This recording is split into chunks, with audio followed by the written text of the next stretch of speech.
Changing your profile picture on Threads is a straightforward process. Follow these steps to update your image easily. Step 1. Open the Threads app. Launch the Thread application on your device. Make sure you are logged into your account.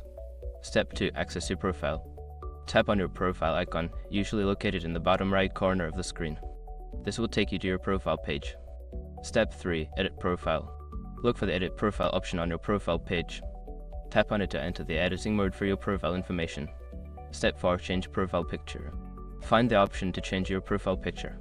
This may be represented by a camera icon or an upload button. Tap on it to select a new image from your device or take a new photo.